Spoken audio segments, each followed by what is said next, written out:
ഒരു സാധു മനുഷ്യൻ മാലിന്യക്കൂമ്പാരത്തിൽ വീണിട്ട് 24 മണിക്കൂർ കഴിഞ്ഞു. ഇതുവരെയും അദ്ദേഹത്തിനെ കുറിച്ച് യാതൊരു വിവരവുമില്ല.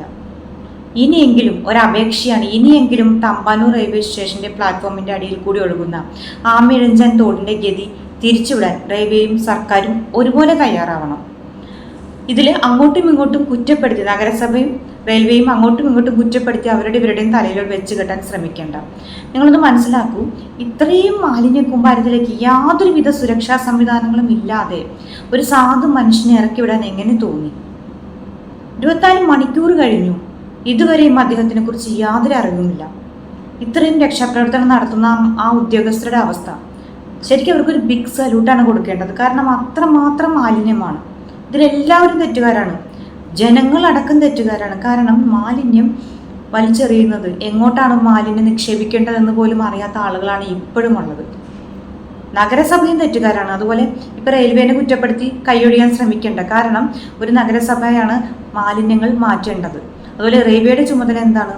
ട്രെയിനും അതിലെ യാത്രക്കാരുടെയും സുരക്ഷയാണ് റെയിൽവേയുടെ ചുമതല. പക്ഷേ ഇത് ക്ലീൻ ചെയ്യേണ്ട കാര്യം അവർ ഏറ്റെടുത്തു. ആ ഒരു ചുമതല അവരുടെ ഭാഗത്താണ് തെറ്റെന്നുള്ള കാര്യം റെയിൽവേ ഏറ്റെടുത്തു എന്ന് പറയുന്നു. പക്ഷേ എന്താണ് നഗരസഭ ചെയ്തുകൊണ്ടിരുന്നത്? നഗരസഭ പറയുന്നത് പോലെ റെയിൽവേ അതിനെ തടസ്സം നിന്നു എന്ന് പറയുന്നത് ശരിയാണെങ്കിൽ എന്താണ് നഗരസഭ ചെയ്തത്? ഒരു ഇൻഡെക്സ് കൊടുത്ത് അതിനുവേണ്ടി അനുമതിക്ക് വേണ്ടി കാത്തിരുന്നു. അതാണ് നഗരസഭ ചെയ്ത വലിയ കാര്യം. അതായിരുന്നു വേണ്ടത്. വേനൽ അവധി കഴിഞ്ഞാൽ ജൂൺ മാസങ്ങളിലെല്ലാം നല്ല മഴയാണ് വരുന്നതെന്ന് അറിഞ്ഞിട്ടും ഇതിനു മുമ്പ് ക്ലീനിങ് കാര്യങ്ങളൊന്നും നടത്താതെ ഈ പെരും മഴയത്ത്, അതുമാത്രമല്ല ഒരു മഴ പെയ്താൽ തന്നെ തമ്പാനൂർ ബസ് സ്റ്റേഷനും റെയിൽവേ സ്റ്റേഷനും എല്ലാം തന്നെ വെള്ളത്തിനടിയിലാവും. അങ്ങനെ ഒരു സാഹചര്യത്തിൽ, ഈ ജലനിരപ്പ് ഉയർന്ന ഒരു സാഹചര്യത്തിൽ ഈ മാലിന്യ കൂമ്പാരത്തിലേക്ക് ഒരു സുരക്ഷാ സംവിധാനമില്ലാതെ ഒരു സാധു മനുഷ്യൻ, ഒരു കുടുംബം പുലർത്താൻ വേണ്ടി 1500 രൂപയ്ക്ക് പണിയെടുക്കുന്ന ഒരു സാധു മനുഷ്യനെ ഇറക്കി വിട്ട ആരാണ് തെറ്റുകാരി? ഇതിൽ ആരും കൈയൊടിഞ്ഞിട്ട് കാര്യമില്ല. നഗരസഭക്കാരായിക്കോട്ടെ, റെയിൽവേ ആയിക്കോട്ടെ, ആരും, എല്ലാവർക്കും ഒരുപോലെ തന്നെ ഇതിൽ ഉത്തരവാദിത്തമുണ്ട്. ആരും അങ്ങോട്ടും ഇങ്ങോട്ടും കൈയൊഴിഞ്ഞിട്ട് കാര്യമില്ല. അതുപോലെ ഇപ്പോൾ നഗരസഭ മേയർ പറയുന്നുണ്ട് റെയിൽവേയുടെയും തെറ്റാണെന്ന് പറയുന്നുണ്ട്. ഓക്കെ, അങ്ങനെയാണെന്നുണ്ടെങ്കിൽ ഞാനൊന്ന് ചോദിച്ചോട്ടെ, ഈ റെയിൽവേ സ്റ്റേഷൻ്റെ അടുത്തുള്ള ആ ഒരു പരിസരം മാത്രമുള്ള മാലിന്യം കെട്ടിക്കിടക്കുന്നത്? വേറെ എത്രയോ സ്ഥലങ്ങളുണ്ട്. അവിടെയൊക്കെ നിങ്ങൾ ക്ലീൻ ചെയ്തിട്ടുണ്ടോ? അവിടെ ഒന്നും മാലിന്യമില്ലേ? എന്തൊക്കെയാണ് വിളിച്ചു പറയുന്നത്? ജനങ്ങളെ വിട്ടികളാക്കരുത്. ഇനിയും 24 മണിക്കൂർ കഴിഞ്ഞിട്ട് പോലും ആ ഒരു പാവം മനുഷ്യനെ രക്ഷിക്കാൻ പറ്റില്ല. കാരണം ഒരുപാട് ടണലുകളും കാര്യങ്ങളും ഉണ്ട്. അപ്പോൾ ഈ രക്ഷാപ്രവർത്തനം അറിയിരിക്കുന്ന ആ ഉദ്യോഗസ്ഥരുടെ അവസ്ഥ നിങ്ങളൊന്ന് ആലോചിച്ച് നോക്കൂ. അവരൊക്കെ എത്ര സ്തുതിക്കണം. അത്രമാത്രം അഴുക്കും വിസർജ്യങ്ങളും മാലിന്യങ്ങളുമാണ് അവിടെ കിടക്കുന്നത്. ഇതിൽ നമ്മുടെ ജനങ്ങളും തെറ്റുകാരാണ്. ഒരാളെ മാത്രം, സർക്കാരിനെ അല്ലെങ്കിൽ നഗരസഭ റെയിൽവേ മാത്രം കുറ്റം പറഞ്ഞിട്ട് കാര്യമില്ല. ജനങ്ങളും തെറ്റുകാരാണ്. കാരണം ഒന്നാമത്തെ കാര്യം, തിരുവനന്തപുരം എന്ന് പറയുന്ന ജനങ്ങൾ അത്രമാത്രം ജനങ്ങളുണ്ട്, അവിടെ തിന്നി പറക്കുന്നുണ്ട്. അപ്പോൾ നമ്മൾ ഓരോരുത്തരും ശ്രമിച്ചാൽ മാറ്റാൻ പറ്റുന്ന കാര്യമേ ഉള്ളായിരുന്നു. പ്ലാസ്റ്റിക് നിരോധനം, അത് നിരോധനം, ഇത് നിരോധനം എന്നൊക്കെ പറഞ്ഞിട്ട് എന്താണ് നടക്കുന്നത്?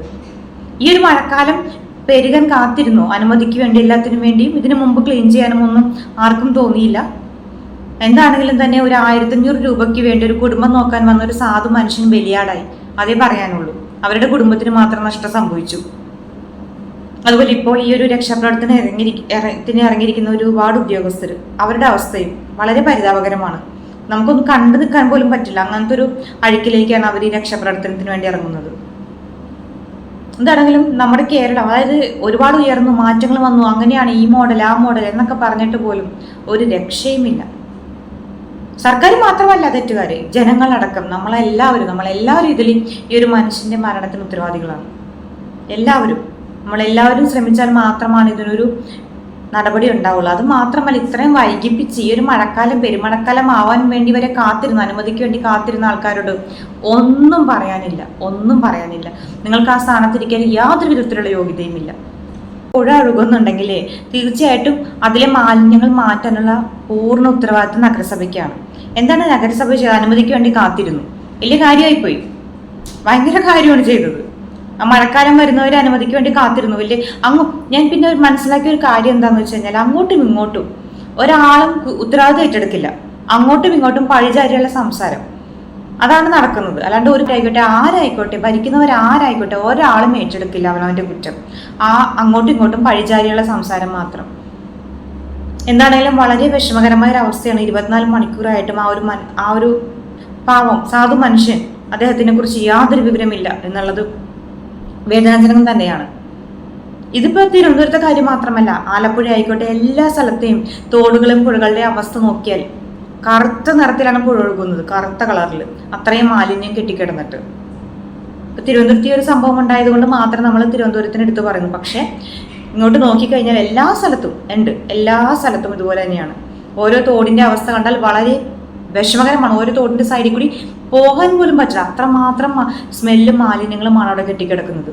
ഇതിനൊക്കെ ആരാണ് ഉത്തരവാദികൾ? അവിടെ ഒന്നും റെയിൽവേ സ്റ്റേഷൻ ഇല്ല, അവിടെ ഒന്നും കുറ്റം പറയാൻ റെയിൽവേ സ്റ്റേഷൻ ഇല്ല.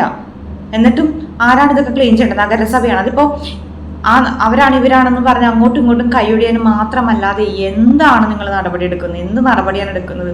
ഓരോ പുഴയുടെ അവസ്ഥ കളർ നോക്കിയാൽ മതി, ഒഴുകുന്ന ജലത്തിന്റെ ആ ഒരു കളർ നോക്കിയാൽ തന്നെ നമുക്കറിയാം എത്രമാത്രം മാലിന്യമുണ്ടെന്ന്. എന്തുതന്നെയാണെങ്കിലും എനിക്ക് ഒന്നും ഇതിന് നമ്മളിപ്പോ പറയുമ്പോൾ ഇന്നിപ്പോ ആ രാഷ്ട്രീയ പാർട്ടിക്കാർ വന്ന് അവരവരുടെ ആൾക്കാരെ അതായത് സപ്പോർട്ട് ചെയ്ത് അല്ലെങ്കിൽ എന്തെങ്കിലുമൊക്കെ കമന്റ് പറയുമായിരിക്കും. നമ്മൾ അങ്ങോട്ടും ഇങ്ങോട്ടും പഴിചാരി ഇതുകൊണ്ട് ഒന്നും കാര്യമില്ല. ഞാൻ പറഞ്ഞല്ലോ, ഈ സർക്കാരും റെയിൽവേയും നഗരസഭയും അതുപോലെ ജനങ്ങളും ഈ ഒരു കാര്യത്തിന് പൂർണ്ണ ഉത്തരവാദികളാണ്. ഇപ്പൊ ഏത് സ്ഥലത്തെ കാര്യം എടുത്താലും അങ്ങനെ തന്നെയാണ്. എന്താണെങ്കിലും ഇനിയിപ്പോ ജീവനോട് അദ്ദേഹത്തെ കിട്ടുമോ? നമുക്ക് പ്രാർത്ഥിക്കാം, മനസ്സൊരുക്കി പ്രാർത്ഥിക്കാം, അത്രമാത്രം. ആ കുടുംബത്തിന്റെ അവസ്ഥയിൽ ആ ഒരു വിഷമത്തിൽ ഞാൻ പങ്കുചേരുന്നു. നമുക്കൊന്നും പറയാനില്ല. 1500 രൂപയ്ക്ക് വേണ്ടിയാണ് ആ പാവം മനുഷ്യൻ അത് മാത്രമല്ല, നമ്മൾക്കറിയാം അത്രയും അഴുക്കിലിറങ്ങിയാൽ എന്തൊക്കെ അസുഖങ്ങൾ പിടിപെടും അല്ലേ? ഒരാൾക്കും ഒരു സുരക്ഷാ സംവിധാനം ഇല്ലാണ്ട് ഒന്നുമില്ലാണ്ട് അദ്ദേഹത്തിന് അവിടെ ഇറക്കി വിട്ട ആൾക്കാരും തെറ്റുകാർ തന്നെയല്ലേ? ഇപ്പൊ ഈ രക്ഷാപ്രവർത്തനം നടത്തുന്ന ഉദ്യോഗസ്ഥർ അവർക്ക് ഇനി എത്രമാത്രം അസുഖങ്ങളും കാര്യങ്ങളും വരും, എന്തൊക്കെ ബുദ്ധിമുട്ടുകൾ അവരിനി ഫേസ് ചെയ്യണം. വിഷമം തോന്നുന്നു, ഒരുപാട് വിഷമം. ഇതിൽ ഏത് രീതിയിലുള്ള കമന്റുകളാണെങ്കിലും ഞാൻ സ്വാഗതം ചെയ്യുന്നു. കാരണം ഇത് നമ്മൾ ഈ ഒരു തിരുവനന്തപുരത്തെ കാര്യം മാത്രമല്ല, ഇത് അവിടെ നിന്ന് ഇങ്ങോട്ട് ഏതെടുത്ത് നോക്കിയാലും ഈ ഒരു അവസ്ഥ തന്നെയാണ്. ഇതിലൊരു മാറ്റവുമില്ല. ഇനി മാറ്റം ഉണ്ടാകുമോ എന്നുള്ള കാര്യത്തിൽ എനിക്ക് ഉറപ്പിച്ചു പറയാൻ കഴിയും. മാറ്റമൊന്നും ഉണ്ടാകാനും പോകുന്നില്ല. കുറെ നാളുകൊണ്ട് ഇങ്ങനെ തന്നെയാണ്. എന്തായാലും ഒരു അവസ്ഥ വരുമ്പോൾ പല ആൾക്കാർ അതിനെതിരെ പ്രതികരിക്കും. അപ്പോൾ കുറച്ച് കാര്യങ്ങളൊക്കെ എന്തൊക്കെയോ ആൾക്കാരെ കണ്ണിൽ പൊടിയിടാൻ വേണ്ടി എന്തൊക്കെയോ അവിടെ കാട്ടിക്കൂട്ടും. അതിനുശേഷം വീണ്ടും പഴയ പോലെ തന്നെ കാര്യങ്ങൾ. എന്താണെങ്കിലും നഷ്ടപ്പെട്ടത് ആ ഒരു കുടുംബത്തിനാണ്, മറ്റാർക്കുമല്ല. അവരുടെ വിഷമത്തിൽ അവരുടെ വേദനയിൽ ഞാൻ പങ്കുചേരുന്നു. മറ്റൊന്നും പറയാനില്ല.